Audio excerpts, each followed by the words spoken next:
เป็นว่าอันตุลุงก็ตึกตีสี่เนี่ยกะนะสถา5 โมงเพิ่นก็จะมีตุเจ้ามาแตนแถมกะแต่กะต้องรู้วันนี้วั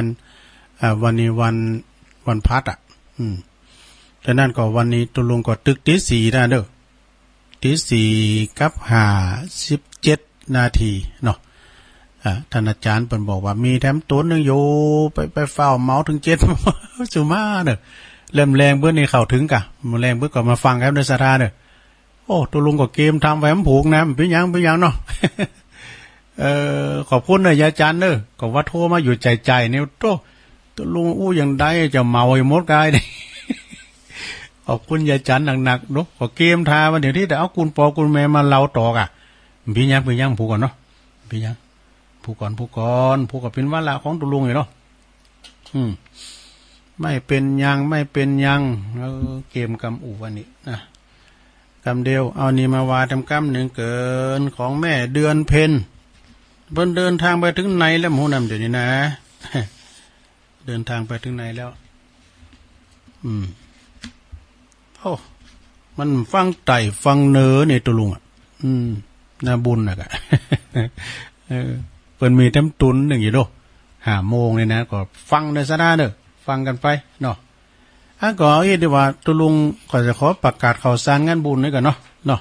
อันเกมทาไว้ก็ไว้ผูกก่อนผูกยังมีเวลาโธ่นาบุญเอ่ยกันก่อนกะกินเวลาปนี้ตุลุง ประกาศข่าวสารงานบุญกันเนสรามเดี๋ยวนี้งานก็เริ่มเริ่มจัดงานกันแล้วเนอะตุลุงก็ตั้งโควิดมานี่ก็ได้ไปงาน2 งานแล้ววันนั้นก็ไปเป็กตุตั้งน้องสามเณรเต้เดี๋ยวเป็นตุเจ้าละ เป็นตุเจ้าละที่วัดป่านเลินทรายทองโอ้คนหลายแต่สถาเปิ้นมีโฮงตานี่นักขนาดโบสถ์เป็นตุเป็นเจ้าเป็นตีเรียบร้อยมีพระเดชพระคุณหลวงพ่อท่านเจ้าคณะอำเภอป่าสร้างพระพุทธบาทพิทักษ์เป็นอุปชาทรงมาเป็นประธานแล้วก็เป็นอุปชายด้วยจากหันก็ไปวันนี้ก็ประกาศเรื่องข่าวสารงานบุญก็จะไม่ลืมกันเรื่องวันที่ในวันที่4 กรกฎานะวันที่4นี่ก็วัดวังดินนี่ก็ตำบลโขงเป้าอำเภอจอมทองเปิ้นจะมีการบรรจุยังองค์ประธานเจ้าเจดีย์ในวันที่4เนอะวันเสาร์พอดีกันเนาะ วันที่4นี่ก็โดยมีพระเดชพระคุณท่านเจ้าคุณพระศรีศิลปาจารย์เนาะเปิ้นจะเป็นตุนประธานแล้วก็ตระกูลกิ่วแก้วแม่จันฟองกิ่วแก้วแล้วก็ตั้งคณะศรัทธาหลายปู่หลายทันหลายบั่นหลายจองเด้อที่มากินมาทานด้วยกันก็เชิญเด้อศรัทธาเด้อพระจะไปปูจาปูจุมปูจาตั้งแผ่นดวงก็ดีไปปูจุมปูจาตั้งหยังก็ดีแผ่นดวงแผ่นทองก็ดีก็เจิญได้เนื้อวันที่4นะก็มีโฮงตาลจะไปเปิดโฮงตาลก็เจิญเนื้อสถานเนื้อไปเปิดโฮงตาลตีวัดวังดินตำบลโขงเป้าโดยมีท่านพระอธิการรุ่งโรจน์ประภัสโรตุปิแก้วเขาประหลงบัญชาใจพยัคฆ์เขาเนาะไปปูจุมปูจาวัตถุมงคลต่างๆภายมีอย่างที่เอาไปบรรจุก็เจิญเนอะไปจะไปหับสังกาเปิดห้องทานก็เจิญได้ตุลุงก็จะไปนะตุปีเปิ้นนิมนต์ไว้นี่ตุลุงก็จะไปกล่าวตัวเปิ้นเนาะวันแรกนี้ก็เปิ้นก็ยกเลิกมาจนถึงบัดเดี๋ยวนี้นะวันที่4เนอะปะกันที่วัดวังดินวัดเหล่ายาวเนินเนอะวัดกับตองนี่เปิ้นสร้างวิหารครอบพระสมปรารถนาพระจะไปรมกึดสั่งห่างแป้งติดต่อได้ติตุปีแดงรองเจ้าอาวาสแล้วก็เลขาเปิ้นก็จะมีดินกระเบื้องมุงหลังคาแผ่นละ20 บาทติดต่อได้นะที่วัดเหล่ายาวเนินเนอะแล้วก็มีวันที่23เนอะ23 กรกฎาคมเปิ้นจะเริ่มแล้วเนอะเริ่มตั้งแต่เดือนกรกฎานี่นะที่วัดศาลาตำบลน้ำแพร่เปิ้นจะทำบุญทักษิณานุปทานอุทิศบุญกุศลไปหาครูบาอินตาเนอะอดีตเจ้าวัดศาลาตำบลน้ำแพร่ซึ่งก็ ไปฟังนำฟังธรรมโดยเมตตาบารมีธรรมอาจารย์พระครูใบดีกาสมศักดิ์ปิยวันโนเนอะปัจจมิสวดอภิธรรมตัวตีวัดศาลาในวันที่23นะโยมเนอะอันนี้ก็ตั้งคณะลูกศิษย์ของครูบาดวงดีวัดบ้านฟ่อนนี่กันเนาะเปิ้นจะมาปิ้นเจ้าภาพนะเมตตาบารมีธรรมหลวงพ่อพระครูโชติสุวรรณสอนหลวงพ่อเปิ้นก็ฝากประกาศมาก็จะประกาศถึงวันเนอะอันนี้ก็ที่วัดศาลานะโยมเด้อโอ้งานเปิ้นนึงเข้านึงออกอันนี้เป็นงานสังคมทางนั้นตั้งครูบาเปิ้นก็บอกว่าตั้งแต่เมื่อใดมาแล้วไอ้ดอกตั้งหลวงพ่อเปิ้นบอกนะแต่เมื่อตุ้ลุงเป็นละอ่อนละเป็นไขโยมเป็นพระน้อยละเปิ้นเอาศพมาตั้งไว้ที่นี่นะแล้วก็เปิ้นก็เลยส่งเคราะห์ญาติโยมเอาศพมาบำเพ็ญกุศลไว้ที่วัดมันจูนี่มันเพราะมันง่ายการพนันก็ตึงมีเหล้าก็ตึมได้เลี้ยง เข้าทาดีเนาะ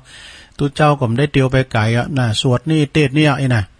โอ้มีเพียวญี่ปุ่นบุญเด้อที่เปิ้นละสังขารละสิ่งบุญไปเปิ้นก็มาบำเพ็ญกุศลศพที่หันเนาะ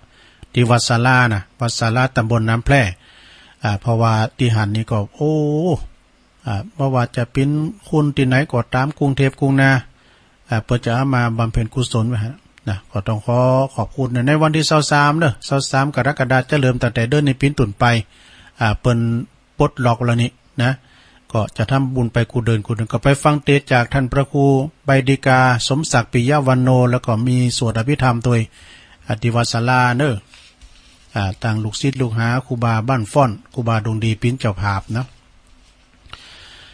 อันนี้คณะสายบุญถวายเตียนเก่าวัดจากทางอำเภอบ้านโฮ่งโดยการนำของท่านพระอาจารย์ศรีรัตน์ปัญญาทโรซึ่งปัจจุบันนี้เปิ้นก็พำนักพักอยู่ที่วัดแพะโป่งเด้อวัดแพะโป่งตำบลบ้านอำเภอบ้านโฮ่ง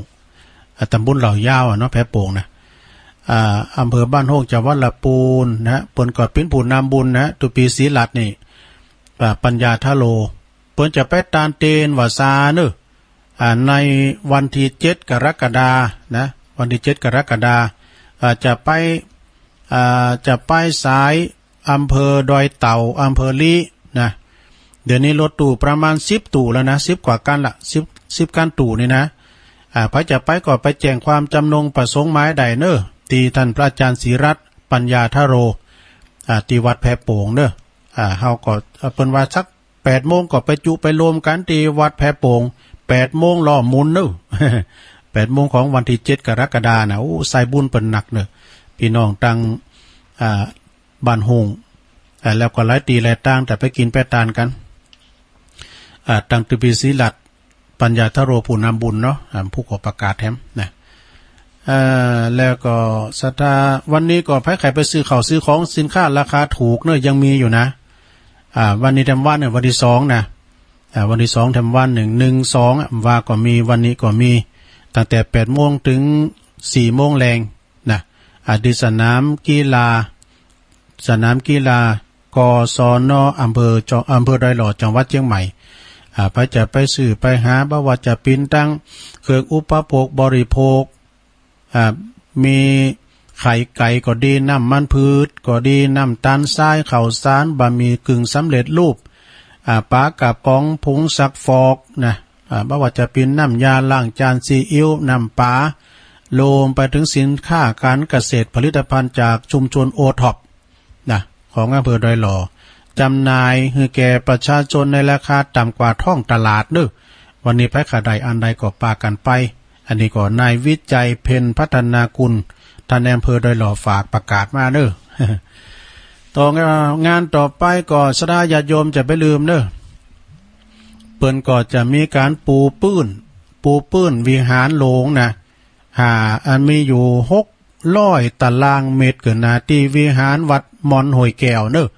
วัดมอนหอยแก้วตำบลดอยหล่ออำเภอดอยหล่อจังหวัดเชียงใหม่เขาเนี่ยอาจารย์สมหวังพระครูกัลยาณปราโมทย์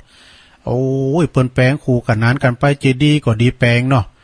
เจดีย์ก็เนี่ยกับตระกูลกิ่วแก้วเนี่ยกับพระเดชพระคุณหลวงปู่เปิ้นไปแปลงว่าหั่นน่ะก็ย่ำแล้วเนาะแปลงคู่กันนั้นเดี๋ยวนี้เปิ้นก็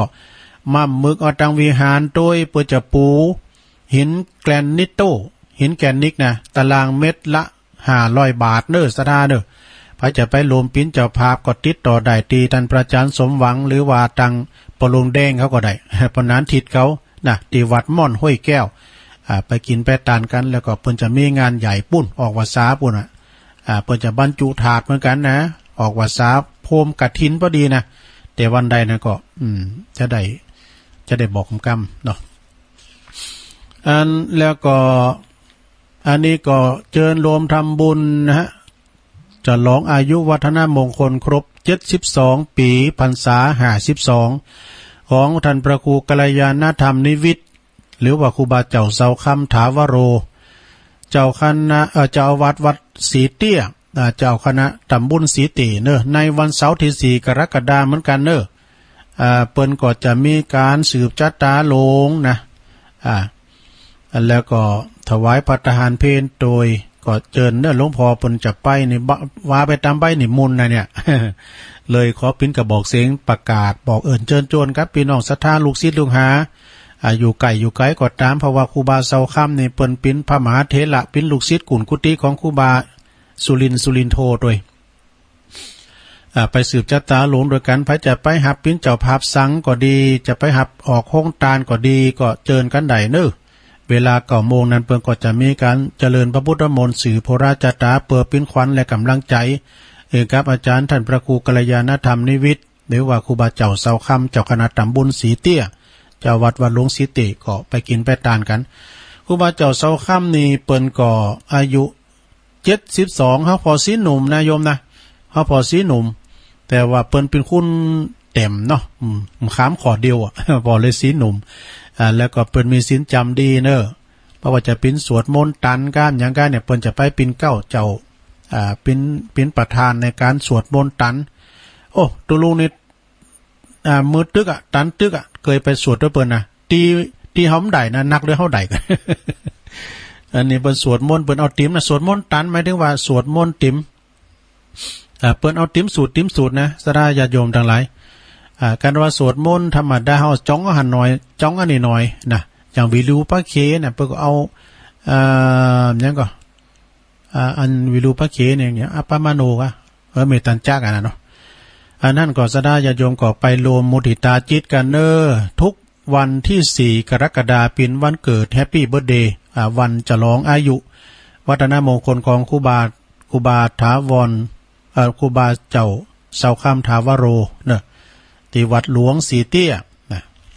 บ้านของงานแม่สุกแก้วกันนะปนันโสพลเขาไปกระเดเตือนปูจ้าลดคอสืบชะตาปูจ้าจงลาบก่อติดต่อใดตีตุปีสีอาน ตุปีสีอานเขาเนาะแล้วก็อันนี้ก็เมตตาอาจารย์ท่านอาจารย์สังวรศีลสังวโรถึงเป็นรองเจ้าอาวาสวัดศรีเตี้ยแล้วก็พร้อมในคณะศิษยานุศิษย์เปิ้นก่ออันคณะสัตว์วัดหลวงศรีเตี้ยเปิ้นฝากประกาศมานะเป็นเจ้าภาพแล้วก็ออกใบดีกา กันแล้วว่าถ้าไผจะไปปู่จุมปู่จามหยังสิ่งหนึ่งได้ก็ขอเชิญนะที่วัดหลวงศรีเตี้ยเนอวันที่4นะสดาแล้วนี่ทำกรรมในวันที่4ก็วันที่หยังก็ลืมไปแล้วแม่เจียมจิตเปิ้นบอกให้นะเมืองจีใหม่เนี่ยเมืองจีใหม่นี่ท่านพระครูหยังนพการนะเปิ้นก็จะมีการแห่ครูบาหล่าเนอะจากเมืองจีหลงไปหาเมืองจีใหม่นี่นะเนาะเปิ้นจะแห่ครูบานี่เปิ้นระดับเป็นรุ่นบุกเบิกนะ158 158นี่ก็ฮะแต่158ปีของการตั้งวัดเมืองจีใหม่เนาะแม่เจียมจิตเนาะเปิ้นเอารูปมาโบสถ์นี่แล้วก็เปิ้นวันนั้นก็เปิ้นว่าจะโทรมาบอกกำหนดตัวลุงเด้อน่ะบ่ได้มีแผ่แข่งกองมีแผ่ซ้อพุ่นเด้อวันที่4นะที่วัดเมืองจีใหม่เด้อ เมืองจีใหม่โอ้ช่วงนี้ปอกกาแม่ขายโทรมาหาตัวลุงลุงงานจังได๋มีพ่องขอเยอะอย่างเฮานี่เป็นเจ้าของงานนี่ โทรกันมาอยู่ใจก่อนเนี่ยเอ๊ะประกาศงานนี่กันเนาะก็เดี๋ยวก็ปอกกาเดี๋ยวแม่กาโทรมานี่แต่ก็ตัวลุงผมจะว่าอย่างนะโทรมาก็บอกไปกะนะ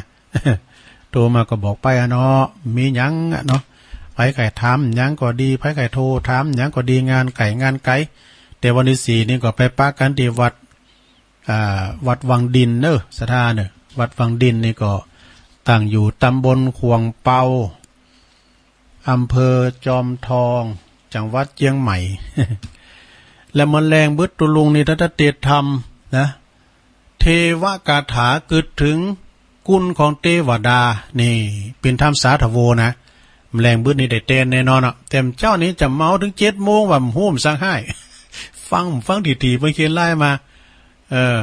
ดูดีกะแม่จันบอกเนี่ยก็เดี๋ยว5 โมงก็ฟังตุ้นอื่นแล้วนะลงเด้อลุงก็เม่นเอาลูกเกมไปวินทาบัดนี้โตเกือบฟ้าวกันน่ะไปเว้เจ๋งโหวิด่าโหกะแต่เมื่อแรงเบิ้นนี่ปะกันแน่นอนเนาะสถานเนาะเมื่อแรงเบิ้นนี่ก็หูกันตามสบายตัวลุงนี่มีเนี่ยมีอันแบบลูกทุงนะมีหยังหูกันไปแล้วก็จะโทษถามแม่จิตตำกาแม่เจียมจิตนะตัววันนั้นเปิ้นเอาลูกมาโบสถ์เอาถึงลูกถึงหลานมาโบสถ์พินนานไปหมดแล้วพินติประทับใจหรือว่าจะได้มั่วเนาะบอกว่าไปก็ขอคือไปดีเนอะอยู่ดีมีสุขเนี่ยมีการมีงานทำก็ดีแล้วลูกหลานเอ้ยเนาะแล้วเนาะต่อไปนี่ก็ยอมไว้5 นาทีนะกระเดียตุลุงก็จะออกก่อน5 นาทีนะแต่จะเปิดสายแล้วกับเนี่ยเนาะจะเปิดสายไกลมาเลยเนอไผจะโทรมาอยู่แห่งหนตำบลใดพี่น้องฟังก็ดีโทรกันมาเนี่ย089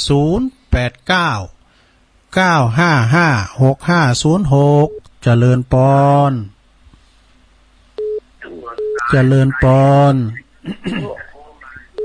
ติดแล้วอันแมลงบึดตอนกี่โมงโอ้ก็บ่าย 3นะกันแม่บ่าย 3นะกันบ่าย 3แมลงเนี่ยแมลงบึดจะบันลืมมันจังลืมแม่อยู่ไหนแม่ดีโอ้แม่ดีก็ฟังเป็นประจำเลยแม่ดีป่าสร้างหน่อยใช่เพราะว่าทางนี้มันไปอยู่ที่เก่าทางก็เกิดหมายความว่ามันต้องว่าทางนี้หมายความว่าตั้ง3 โมงในตุลุงออกแล้วนะบ่าย 3 โมงนี่นะไล่พอเนยแม่ดีเนอะฟังตีอันบ้านเป็นเรดิโอกะบ้านเป็นเพิ่นเอาคืนเนาะมันเป็นมันเท่าไหร่อันก็ป้าเนี่ยเดี๋ยวมันมีอยู่มาไกลไล่ไกลต้องทำก็จมมันมีลำกันนี่นั่นพี่ก็นี่หรอกฟังไหลพอนะไม่ดีเนอะฟังบันเป็นนะจ๊ะฟังบันเป็นนะอยู่ที่สบายเนี่ยไม่ดีเนอะไม่ดีป่าสร้างหน่อยสาธุโทอันนี้ก็ฟังถึงวันเปิดก็โทรมาลังไม้มันก็น่ะไม่ดีนะเจริญปอนเจ้าไว้เจ้ายายน้อยมาแล้วเจ้าวันที่5ของเขาว่าซาขอเอาพากันลึกเราเขาวัดเขาว่าไปคัดไปเกลาขอลึกเราเนินนายวันที่มันทะก็จึงบอกไปจักฟังเป่าไปลั่นเรามันเป็นอีเตพอไม่เจ็ดมุมเท่าถ้ามีลั่นเราก็จูนกันไปประตูวัดนั่นเปิดกว้างจัดหลายเราบอกไปอยู่กายเจ้าอันถ้าหากว่าเลยเขาบอกว่ากันนรกสวรรค์จะเลิกยังเจ้า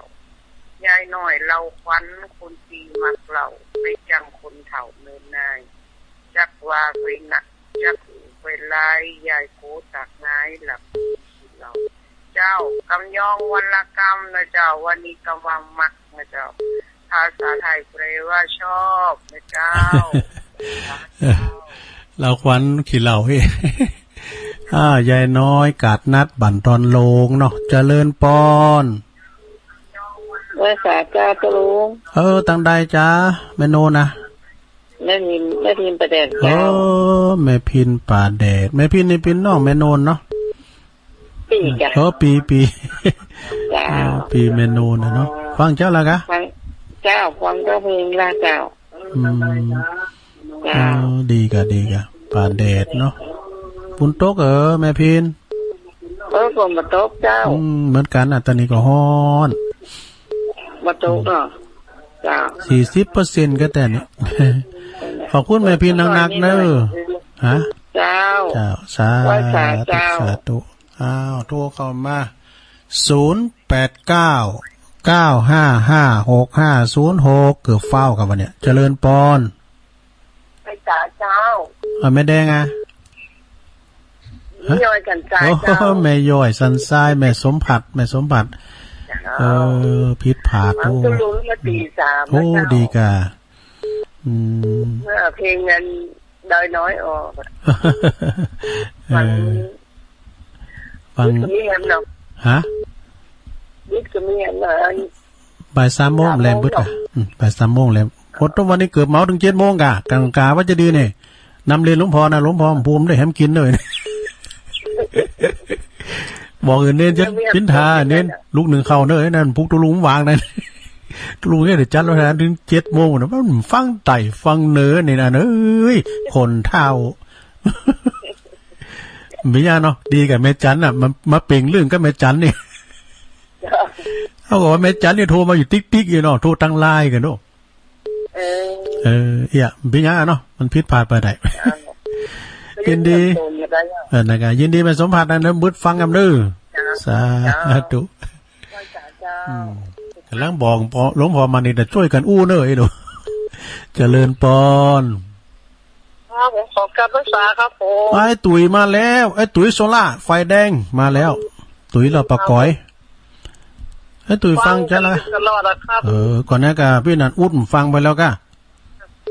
ฟังอยู่ครับแล้วก็จะไม่เผยครับเรื่องว่าป้าเผยฟังก่อนป้าเผยอ่ะลุงต้องแก้นี่แหละครับพอดีวันนี้ผมแม่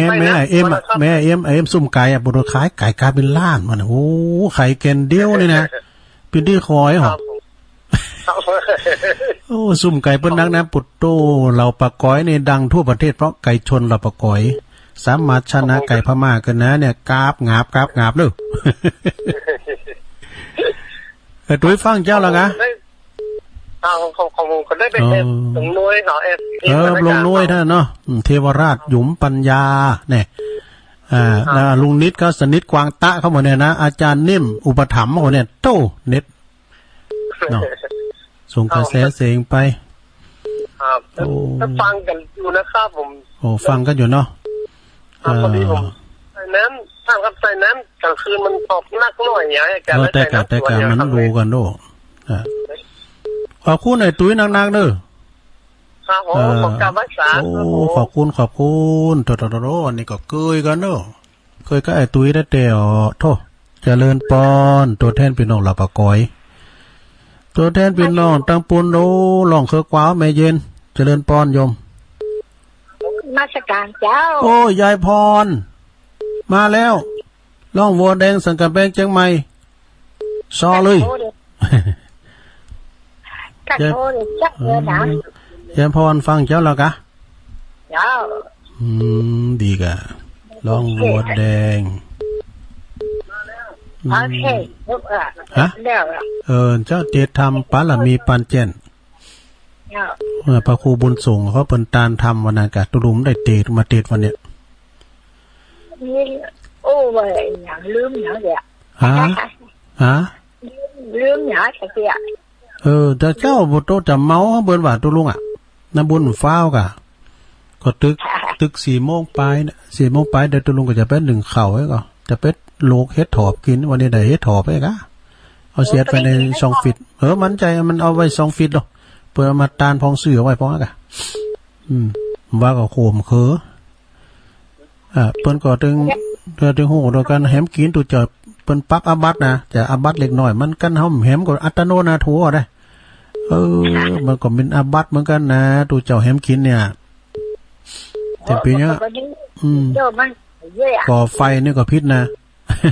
ก่อไฟติดทำอาหารนี่ก็พิษนะพิษอาบัตเหมือนกันนะแม่พอหน่อยการหอมเยอะก็ไม่ได้กินไผจะมาเลี้ยงคุณแต่เป็นเศร้าบุญน่ะตึงพระตึงเนนน่ะก้าอัตโนนาโถก็เปิ้นก็คือมาตานข้าวสารติ๊กๆนี่เริ่มเดี๋ยวนี้บองพันน้อยเนาะแต่จะไปเอาหมู่นั้นจะไปแก้กระสอบใหม่เด้อเนาะขย่าวไปบนเจ้าข้าวสารแล้วจะตักบาตรข้าวสารอยู่ขอบคุณยายพรนางๆเด้อที่เขาลำๆเด้อที่เขานักมัมโชคดีสวัสดีเจริญปอน089556506โทรกันเข้ามาเน้อโทเวลาตุลุงหลายอยู่แรงเพิ่นก็มาอู่กันแนมเนาะ ตือเปิ้นรับลูกหล่าก็มาฟังกันพวกเจ้าก็ออกอยู่นะพวกเจ้าได้สอหาข้อมูลกันเน้อพวกเจ้านะเจริญปอนแม่สาเจ้าดูเอามาแล้วแม่ไข่แก้ววงคำบานโบกก็หาตำบลนครเจดีเจ้าพอดีแต่ว่าเด็กรอเต้นครับอันพักทุกวันด้วยเจ้าเพิ่นมีงานอย่างไหนรอเต้นนะแต่หันในเฟซอยู่นี้เพิ่นน่ะวัดอ่ะเนาะเจ้าเพิ่นน่ะวัดเจ้าคนจะหลายกะหลายเหมือนกันจ้ะดีกะอันเพราะว่าหันในเฟซนะกะเจ้าตอนนี้ว่าก็ดึงไอ้ซานเขาก็ดึงแม่พรว่าน้องสุมนาคนบ่ได้ยินว่าต่อเสาขึ้นเลยเนาะนั่นก็บอกเพิ่นก็เอาต่อเสาขึ้นไปเอาซ้ายต่อเสาขึ้นนี่ก็ได้ยินจ้าทีเลยจ้ะนั่นก็เป็นดินถึงด้านหน้าเลยจ้ะนั่นก็มันโพแดนดินนี่บ่อยู่บ่นำบ่ลงบ่นี่มันสิของไก่เฮาต้องต่อซ้ายเสาหาเปิ้นเด้อเจ้ามันมี2หันนี่อย่างนี้เนี่ยมันมีดันเป็นด้วยนะมันเป็นนี่มันเพิ่นออมคืนกันฮะมันเป็นนะจ๊ะแม่น่ะเดี๋ยวนี้ทางที่แดนดินน่ะชัดเจนจะดีลุงได้ยินไหนก็ฟังหั่นน่ะเด้อดีแล้วกะบอกเพิ่นเด้อคนใต้ว่าต่อเสาขึ้นเด้อฉันได้ยินไว้เขาก็เชียร์กันน้ำดีเลยนั่นกะขอบคุณแม่ไข่แก้วดีแล้วกะเจ้าเป็นกำลังใจเด้อฟังอยู่เด้อพี่จ้าตลอดเจ้าแม่ไข่แก้ววงคำบ้านโบกหาตำบลนครเจดีพระตั้งแม่ใหญ่ด้วยเด้ออุดสินเจริญปอนจะมาจัดการที่บ้านตั้งใดจ้ะน้องแฝกแต่ละแม่ดาวนะน้องแฝกอันนี้แม่หยังก่อแม่ดาวแม่ดาวเนาะแม่ข่อยบัดปลูกกันไหนแล้วมันบัดแต่หน่อยหันอกฝนปูกระแจงอูสดเลยน้องแฝกนี่สลับปีกันไหมละปีเจ้าดีกันก็ไปแฝกก่อนจะเนาะก่อนวันที่12เนี่ยมีเวลาก็ไปปะกันพุ่นกะนะที่วัดไฟหินน่ะตุลุงก็เคยไปซักเดือนน่ะเชียงใหม่ก็ได้ไปกับวัดเจ็ดดินวัดพระสิงห์ดากะวันนั้นไปสบายนะพอวันนั้นเนี่ยไปบักทางวัดวินี่เนาะท่านดีว่าแม่ขอรถแต่ครูบาอาจารย์ที่ไปมาออกรายการเนี่ยฟังกุตุนกุองอ่ะท่านมหาอำนวยเขาก็ฟังตุลุงในวังเขาวัดนั้นญาติแม่วามเจ้าวัดนั้นโหเดือป่าเดือเนาะป่าเดือฟังกันตลอดอ่ะแม่ตามพ่อไปพ่อลุงตะลงหนูจ้ะแม่น่ะเอาคืนแม่ไข่ดีขอบคุณแม่ดาวนางๆเด้อแม่เด้อโอ้จ้ะได้เนี่ยคนแม่บ้านแม่อากะสัตตุเสียงเปิ้นบ่ไข่นั่นเกี่ยวกับคืนจ้ะเจริญปอนสายที่9ครับนมัสการไวสาหลวงพ่อมานิดพิชิตสังฆทานถูกต้องให้10คะแนนเต็มเจอกันนะลุงถามว่ารู้ถามว่าเราแหมกินนี่นะมันเข้าอยู่บนดอยเนาะจ้ะเนาะแม่เนาะกันแหมแล้วอย่ามาเล่นกันน่ะออก15ค่ำเข้าวันเสาร์ก็ไปอาหารพันเตสัมภาหุลานาวัตถุกาโยอปัติโยกันเนาะไปแสดงอาบาเสียมันก็ปดว่าแล้วลุงก็ทำกันทั้งหมดอ่ะกองทัพเดินด้วยท้องเนาะน่ากะช่วยกันฮู้เจอกับจ้าวันนี้จะเทศยาวลากยาวเลยครับวันนี้โปโตนะบุญนะกำฟ้าวแม่หน่อยกับแม่จานบอกอ่ะจะบอกวิธีถ้าเสียงหายเกี่ยวมากแต่ที่บอกว่าลูกมากินมาก็ยังเลยบอกผมเอาละกับมิตรด้วยสเก็ตแล้วนะ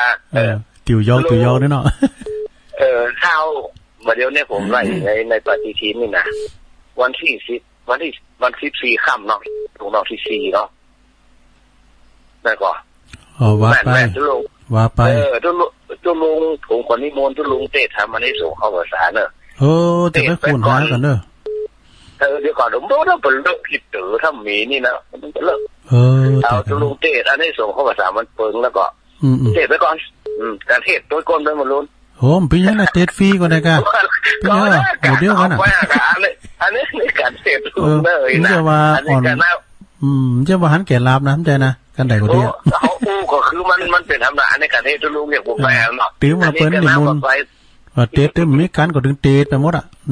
จะเป็นเนาะเพื่อที่เขากันเขายังว่าตุลุงว่าเอาผมลูกทุ่งเอาตุลุงถึงผมนี่มันเหมือนปีเหมือนน้องกันจัดได้ผมว่ามันเคยกันแต่มันบ่เก่งกันแล้วนะคือมันของว่าอู้ไปเลยบ่ต้องมีอย่างรับรู้ผมไหนวะมันอย่างเจ้าอากาศที่ดูผมว่าเนี่ยค่ะมันเป็นตู้เจ้าเดินนั้นน่ะมาเก่าน่ะกันนั่นเนาะเฮาจังว่าเนาะอย่างที่เฮาว่านั่นน่ะตุลุงมันง่ายล่ะพ่อครูสังฆลักษณ์นั่นนี่นะมันมาละนั่นแหละลุงน้องเนี่ยมันง่ายดิเต้มันง่ายอันอย่างง่ายก็ทายคนห้องแอลง่ายดีไผไข่หันตัวจริงเสียงจริงตุลุงมานิดกับวันที่12เน้อวัดไฟหินเน้อเปิดเอาของดีไปแจกด้วยเน้อเก็บไว้เน้อวัดไฟหินนี่นะทุกเจ้าว่าแต่ก่อนต้นเป็นท่านมหาสวัยคนไม่ห้องไข่ไหม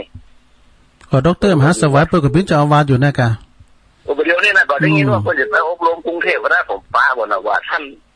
อาจารย์นะเพราะว่าอาจารย์นะคนเขาคนมาโดยเฉพาะเนี่ยกับป้ากันจนชมพระครูที่ธรรมรักษ์เขาวัดเนี่ยกับคนเดียวเนาะแต่ไปกรุงเทพผมบอกไปแล้ว4 ตัวเขาบินขว้างระหว่างโควิดกำลังดังเลยดูลงถ้ามาผิดมาการญาติพี่น้องเลยคุณลืมเนอะถ้ามาด้วยนะครับมาเป็นใจเป็นเม่นเน่าก็นึกว่าเขาก็ว่าบุญเอาแต่อย่างดูลงว่าทำบวชให้หมูจักทุกเจ้าเนาะมาหูจักอ๋อถ้า14 ค่ำนี่ป้ากันเข้าร้านเหล้าก็ยังไม่น้อยว่าตะกี้เนาะถ้าลองว่าวันพุธจะแค่3 เดือนนี่นะเหมือนตายเป็นลูกเต้าแข็งกันเนอะดูลงเนาะวันที่12ป้ากันเนาะครับเดี๋ยวนี้จวนไปจังบ้านปุงจังงานนี่แหละจังงาน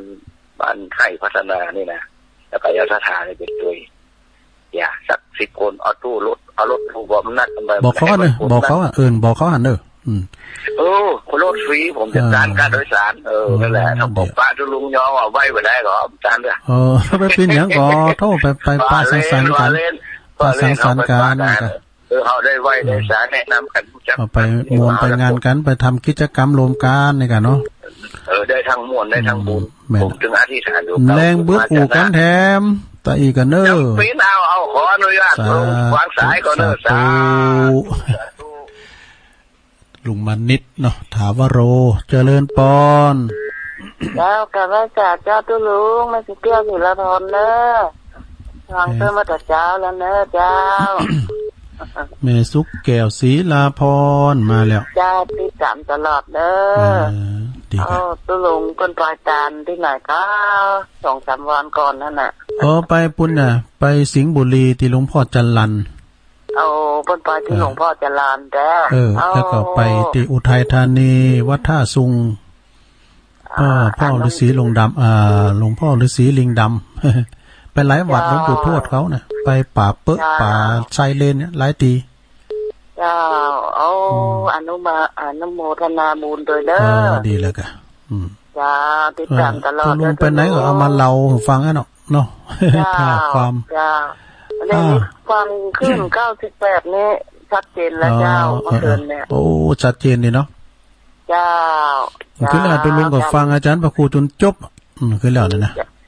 เจ้าสาธุนะแม่เด้อติดตามตลอดเด้อตุลุงแม่สุกแก้วศรีลาพรจากศรีลาพรศรีติเด้อตัวแทนเราคือกวาวดักวิทย์ฮะทั้งบ้านขวางเขาเจริญปอนว่าจ่าเจ้าดังกอยไปเนอะอยู่ไหนอ่ะแม่บุญปันได้แม่บุญปันแต่แม่บุญปันมาฟังเจ้าละกะ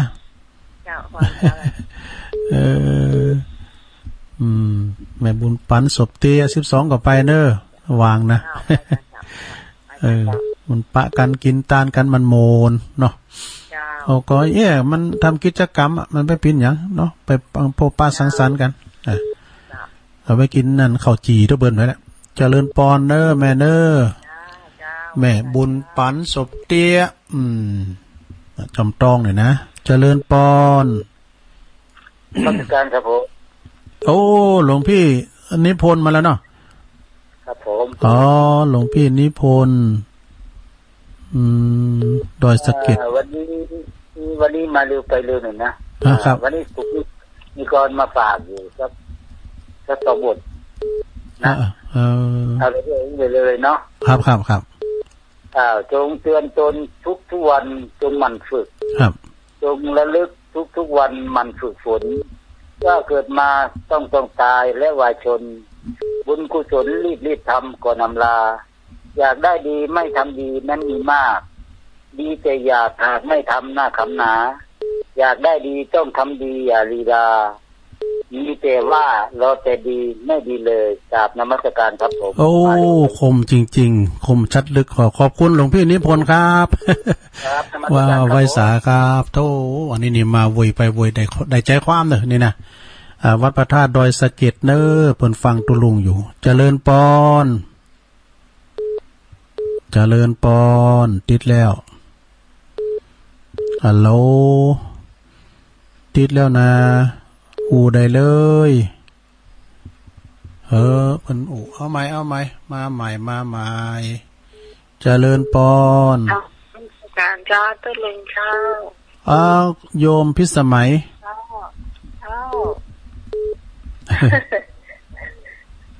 ก็มันจะหัวติดฟังเจ้าแล้วกะมันจะวื้อจ้าตุลุงจ้าตุลุงได้ยินแล้วนะชัดเจนได้ยินแล้วจ้าก็ได้ยินตุลุงตั้งแต่เช้าแล้วนะตั้งแต่ตี 3ก็อาจารย์เปิ้นปล่อยเพลงให้ตั้งแต่2 โมงปลายน่ะเปิดเพลงเก่าคะแนนตุลุงลูกเจ้า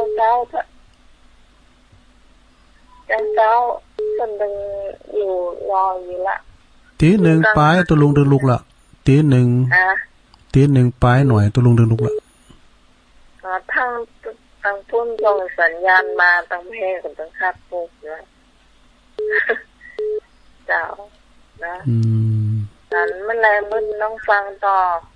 แรงบึ้นฟังดำเด้อแรงบึ้นบ่าย 3 โมงแตนเปิ้นแม่นค่ะอันนี้ก็ตึกตี 4นี่กะขอบคุณเด้อโยมพิสมัยเนาะสาธุ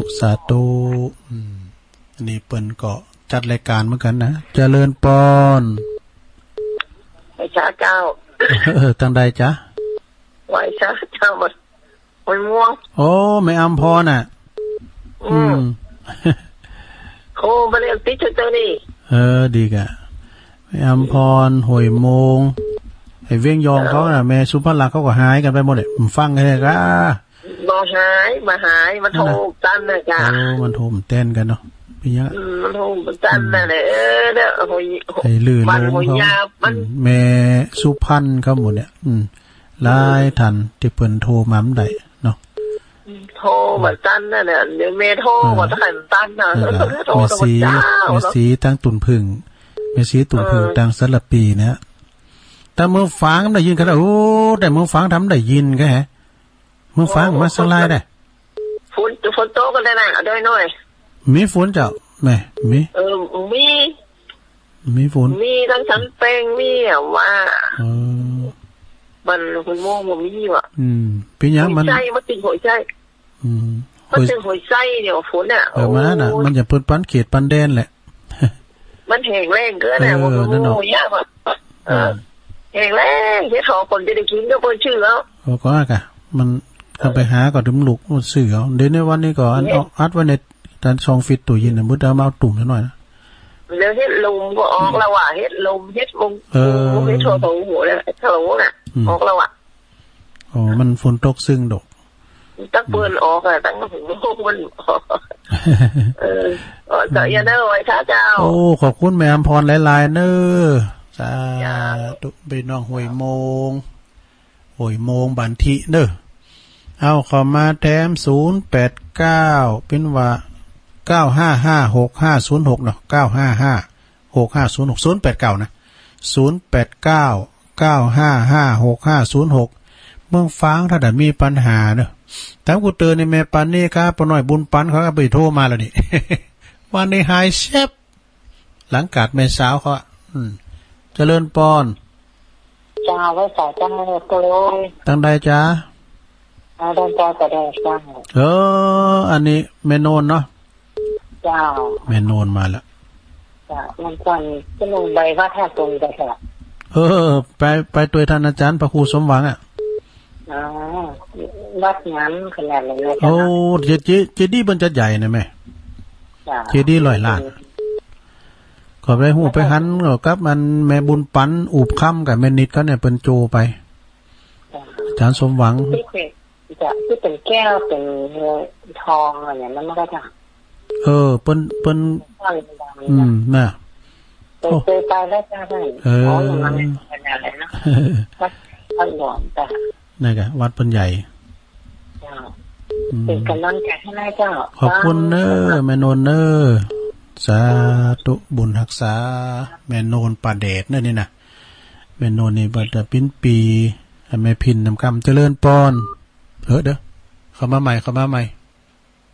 เจริญปอนไว้สาโอ้พี่ไอ้ใต้หัวมาละลือหลงไว้สาเนื้อตุปีแหนนใส่วัดนะคะเซโนโอ้จำได้วันนี้อันจัดเพลงถูกใจเลยอันฟังตื่นมาจับบริยาคุณนอกสังคมอ่ะน่าโตเพลงของแม่น้อยยะแม่น้อยเพิ่นถวายแม่ไม้เพลงไทยเนี่ยเมียนว่าปั้นเพลงปลายนะก็คุณนอกสังคมโอ้โหเด็กๆผมสอบฟังเดียวนี่ก็เพลงในดวงใจตุลุงเหมือนกันเนาะมันพูดข่าวเปิดเพลงลูกทุ่งนะขอแฟนจ้าสักเพลงวะแฟนจ้าของสุรพลน่ะพอกันเนาะแฟนจ้าน่ะก่อนมันคือถึงประวัติก่อนบัดได้ครับแม่เนาะอันตะก่อนนี่ผมมาไปประกวดวบท2ได้ที่1อันนี้ได้ที่2นี่ว่าสักกันพอดีฟังเจ้าน่ะเนาะโอ้ชัดเจนดีอ๋อฟังแต่เมื่อเปิดเพลงนั้นกันนี่หรอเปิดเพลงนี่ก็ตื่นเจ้าเมื่อกันอะไรนั้นน้องๆโอ้ติดตุกติดยาแค่ไหนพวกเจ้าแถมฟังแถมแรงเบื้อแถมมากะเนาะทั้ง3เจ้าเอาใจไปเข้ามานะอย่างเดียวก็ละใครอู๋เหมือนกันเนาะขอบคุณนะไอ้เด้อตุลื่นลงศิลปินเหมือนกันเด้อลุงใจเป็นกูกันเจริญปอนกราบไหว้สาเจ้าตั้งได้จ้าแม่จากห้วยปะดองวัดพระครูพุทธิธรรมลักษณ์เจ้าแม่ยังก่อนเนี่ยแม่ยังแม่ฟองคำติดแก้วเจ้าแม่ฟองคำวันเจ้ากดตะไคร่ตันเจ้าแม่ฟองคำติดแก้วเจ้าใกล้ไข่เข้าภาษาแล้วเนาะวสินหน้าอะไรเจ้าแม่น่ะถ้าไข่เข้าภาษาเจ้าดอยสะเก็ดนะแม่เนาะเจ้าดอยสะเก็ดตำบลแม่ปุ่งเจ้าวัดพระครูพุทธิธรรมลักษณ์เจ้านั่นพระครูสุเพชรเจ้าดีกันเจ้าขอบคุณเจ้าฟังถึงวันเนื้อเจ้าขอบคุณนะเจ้าก็ฟังแถมเนาะขอบคุณแม่ฟองคำเด้อสาธุ